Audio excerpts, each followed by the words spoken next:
on me dit en fait que en gros, je peux attendre 2 minutes. Euh, Si tu peux aller à l'accueil, tu peux attendre 2 secondes que la personne finisse d'être encaissée. Le monde ne s'arrête pas de tourner pour toi.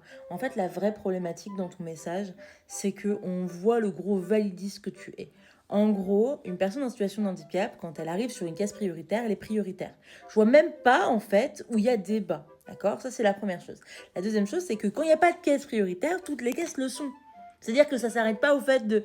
Il n'y a pas de panneau, donc c'est bon. Non, il peut y arriver qu'il y ait une personne prioritaire qui arrive, tout simplement, et qu'il n'y a pas de caisse prioritaire d'ouverte, donc elle va aller dans la première caisse qu'on lui indique, d'accord?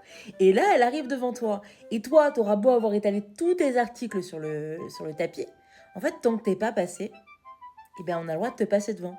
Et en fait, je vois même pas où est le problème.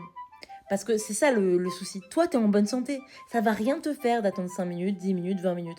Nous, par contre, d'attendre derrière un énorme caddie, ça risque de devenir problématique. Alors oui, je vais pouvoir avec mes petites jambes marcher, bouger, parce que tu vois là c'est vraiment le truc problématique que tu essaies de soulever.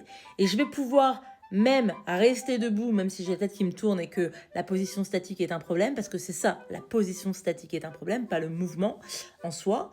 Et je vais attendre et je vais pouvoir aller râler qu'il y a une personne qui ne veut pas me laisser passer. Pourquoi? Parce qu'à force de se faire chier dessus et de rien dire, il se passe rien. Alors que si tu vas aller te plaindre, dire là il y a une injustice, là faut la régler, et ben ça fait bouger les choses. Et pourquoi? Parce qu'en fait, les entreprises, les magasins, bref, ils veulent pas de procès dans la tronche d'une personne en situation de handicap qui va faire un malaise ou qui va aller porter plainte. Donc qu'est-ce qu'ils vont faire? Ils vont essayer de solutionner le problème. En tout cas sur le moment, sur l'instant T, pour pas que la personne en situation de handicap se sente trop vexée ou incomprise ou mal...